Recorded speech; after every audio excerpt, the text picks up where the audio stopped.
কিছু অপরাধ আছে, কিছু পাপ আছে, কিছু গুনাহ আছে, যেই গুনাহগুলোর সাজা শুধু আখিরাতেই দেওয়া হবে না, আল্লাহ রাব্বুল আলামিন নগদে দুনিয়াতে ওই পাপিষ্ঠকে বুঝিয়ে দিবেন।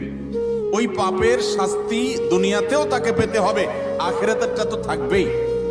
এরকম কিছু পাপ এবং অপরাধ কোরআন এবং হাদিসে বর্ণিত হয়েছে। এরকম 10টি পাপ, 10টি অপরাধের কথা আজ আমরা জানবো ইনশাআল্লাহ। এর ভিতরে সর্বপ্রথম, যেই অপরাধ করার শাস্তি শুধু আখিরাতে দেওয়া হবে না, আখিরাতের শাস্তি তো দেওয়া হবেই, দুনিয়াতেই আল্লাহ তাআলা ওই অপরাধীকে এই অপরাধের শাস্তি দিবেন, দিয়ে ছাড়বেন।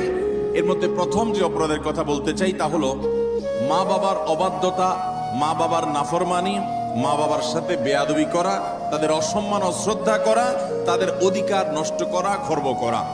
এটা এমন একটা অপরাধ, এই অপরাধের শাস্তি আল্লাহ শুধু আখিরাতে দিবেন তা নয়, ওই নরাধমকে, মা বাবার অবাধ্য এবং নাফরমান সন্তানকে আল্লাহ তাআলা দুনিয়াতে তার এই পাপের প্রায়শ্চিত্ত ভোগ করানো ছাড়া মৃত্যু দিবেন না। এ বিষয়ে মুস্তাদরাক হাকিমের বর্ণিত একটি হাদিস আছে। নবী আলাইহিস সালাম বলেছেন, বাবানি মুআজ্জালানি উকুবাতুহুমা ফিদ দুনিয়া আল বাগয়ু ওয়া উকুকুল ওয়ালিদাইন। মা বাবার নাফরমানি এর শাস্তি দুনিয়াতে নগদ দেওয়া হবে, আখিরাতটা তো আছেই। সেটা কখনো কখনো হতে পারে তার অবাধ্য সন্তানকে দিয়ে তাকে আল্লাহ তাআলা শাস্তি দিবেন, সেটা যেমন হতে পারে। আবার এমনও হতে পারে তার সন্তান নেই, কিন্তু সন্তানরা অবাধ্য না, আল্লাহ তাআলা তাকে অন্যভাবে অপমান অপদস্থ করে, লাঞ্ছনা দিয়ে, কষ্ট দিয়ে, তার থেকে নেয়ামত ছিনিয়ে নিয়ে কোনো না কোনো ভাবে আল্লাহ তাআলা তাকে শাস্তি দিবেনই দিবেন।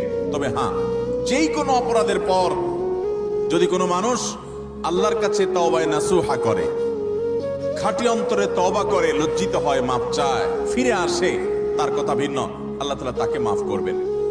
কারোর যদি বাবা মা দুনিয়াতে বেঁচে থাকেন আর বাবা মার প্রতি তার কখনো অশ্রদ্ধা হয়, অসম্মান হয়, বেয়াদবি হয়, তাহলে সেটার প্রায়শ্চিত্ত হলো বাবা মার কাছে মাপ চাওয়া, চোখের পানি ফেলে দিয়ে। যতক্ষণ পর্যন্ত অন্তর থেকে তারা ক্লিয়ারেন্স না দিবেন যে ঠিক আছে তোমার ব্যাপারে আর কোনো দুঃখ আমার অন্তরে নেই, ততক্ষণ পর্যন্ত মা বাবার কাছে ক্ষমা চাইতে থাকা, এটা হলো এই অপরাধের তওবা। এখানে শুধু মুখে আস্তাগফিরুল্লাহ বললে কখনো তওবা হবে না, বরং মা বাবার কাছে মাপ চাইতে হবে।